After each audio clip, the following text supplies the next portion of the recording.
Hello বন্ধুরা, সবাই কেমন আছো? আমাদের মিনি ব্লগে সবাইকে স্বাগতম। দেখো বন্ধুরা, তোমাদের দাদা কত সুন্দর খড়ি কাটতেছে। আর আমাদের বাড়িতে অনেকগুলো গাছ ছিল, সেই গাছের ডালগুলো আমরা ঝরিয়ে দিলাম।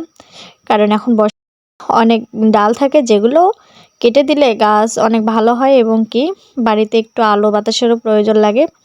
আর অনেকগুলো সুপারি গাছের উপরে এগুলো ছিল, ছায়া হয়ে গাছগুলো কিন্তু বাড়ছিল না। তাই বলে তোমাদের দাদা সুন্দর করে গাছের ডালগুলো কেটে নিল। তারপরে দেখো কত সুন্দর করে কেটে নিচ্ছে। আর আমাদের গ্রামে কিন্তু এভাবে পাতা খড়ি আমরা এগুলো কিনতে হয় না, এগুলো আমরা নিজেদের বাড়ির গাছের থেকেও পরিষ্কার করে গাছ ঝুড়ে নিলে কিন্তু আমরা পেয়ে থাকি। আর যারা গ্রামে বাস করো তারা তো সবাই জানো। আর দেখো কত সুন্দর করে তোমাদের দাদা ডালগুলো পাতাগুলো আলাদা করতেছে। আর গ্রামের মানুষ আমরা কিন্তু এরকমই সহজ সরল, আর এভাবে আমরা কাজ করে থাকি। দেখো কত সুন্দর করে তোমাদের দাদা ডালগুলো ঝুড়ে নিচ্ছে। আমিও কিন্তু কাজ করছিলাম, কিন্তু আমি এদিকে অন্যদিকে ছিলাম।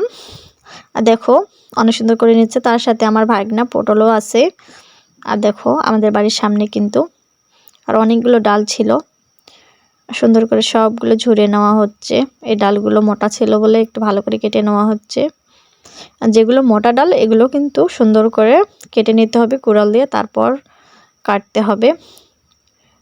আর আমরা গ্রামের মানুষ কিন্তু এরকমই, আমরা সচরাচর ডাল পাতা দিয়ে যেহেতু রান্না করতে হয়, আর এই জন্য আমাদের অবশ্যই ডাল এবং খড়ির ব্যবস্থা করে রাখতে হয়।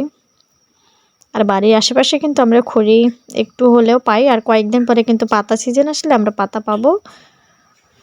আর এভাবেই আমাদের দিনগুলো কেটে যায়। আর গ্রামের মানুষ আমরা।